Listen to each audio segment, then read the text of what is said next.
Today we are going to begin our chapter 8 Reaching Grandmother's House. पिछले chapter में आपने पढ़ा कि रात को 11:30 बजे ओमाना स्टेशन कोट्टायम पहुंचती है और वहां से वह मौसी के घर जाने वाली है। चलिए और पढ़ते हैं आगे।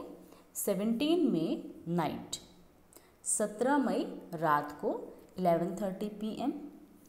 After our long train journey, we reached Kottayam in the night.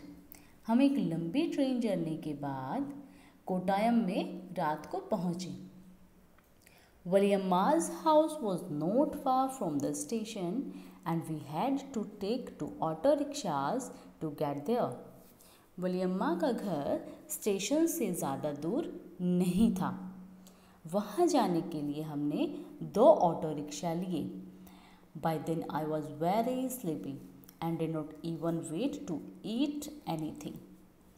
तब तक मैं इतनी थक चुकी थी कि मैं कुछ भी खाना नहीं चाहती थी, सीधे सो जाना चाहती थी। I took a bath and slept. मैंने जल्दी से नहा लिया और मैं सो गई। I thought I had just fallen asleep when Amma woke me up again. मैंने सोचा कि मैं अभी तो गहरी नींद में गई ही थी कि अम्मा ने मुझे फिर से जगा दिया। We got ready. हम फिर से तैयार हुए।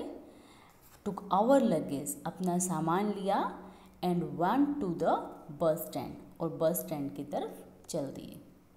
Valiamma's family also came with us. वलियम्मा की फैमिली भी हमारे साथ थी। We were 10 people. हम 10 लोग थे and had a lot of luggage too.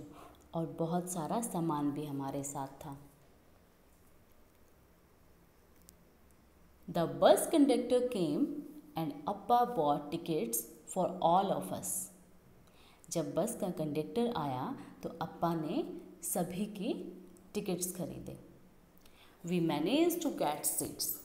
हमें सीट्स मिल गई थी, हमने सीट मैनेज कर ली थी। As it went along, the bus got very crowded. थोड़ा सा दूर जाने के बाद बस में बहुत भीड़ हो गई, बस बिल्कुल भर गई थी।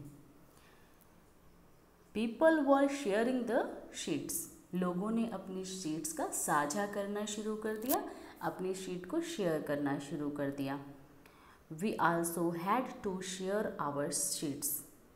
हमने भी अपनी सीट को दूसरों के साथ शेयर किया। After a long ride, एक लंबी यात्रा के बाद the bus reached the last stop. जो गाड़ी थी वो लास्ट स्टॉप पर पहुंच गई। I was happy to get off. मैं उतरकर बहुत खुश हुई। My legs were stiff. मेरी लेग बिल्कुल जकड़ गई थी, बिल्कुल कठोर हो गई थी। I could hardly stand. और मैं बहुत मुश्किल से खड़ी हो पा रही थी। I thought, मैंने सोचा that we had finally reached Ammuma's village, कि हम नानी के घर फाइनली पहुंच ही गए हैं। But no, लेकिन नहीं, our travel had not ended yet. हमारी ट्रैवल यहाँ पर एंड नहीं होने वाली थी, हमारी यात्रा अभी बाकी थी। The bus had dropped us by the water side. जहाँ पर गाड़ी ने हमें छोड़ा वहाँ चारों तरफ पानी ही पानी था। लोग अम्मा पॉइंटेड अक्रॉस द वाटर. अम्मा ने पानी के बहुत दूर इशारा करके कहा कि देखो, that is where we have to go. वहाँ पर जाना है हमें। But how will we get there, I wondered. मैं आश्चर्य में आ गई, मुझे अचंभा हुआ कि वहाँ तक हम जाएंगे कैसे। Just then I saw a boat coming. तभी एक नाव मुझे आती हुई दिखाई दी। There is the ferry. अम्मा सेड. अम्मा ने कहा कि ये फेरी है। Immediately a big crowd of people started getting off. तभी बहुत सारी भीड़ वहाँ से उतरना शुरू हो गई। स्कूल चिल्ड्रन, स्कूल के बच्चे, man, woman, all with their own packets and luggage, अपना अपना पैकेट एंड सामान लेकर बहुत सारी भीड़ वहाँ से उतरना शुरू हो गई। अम्मा explain that the ferry was used by people to cross the water and reach the outside.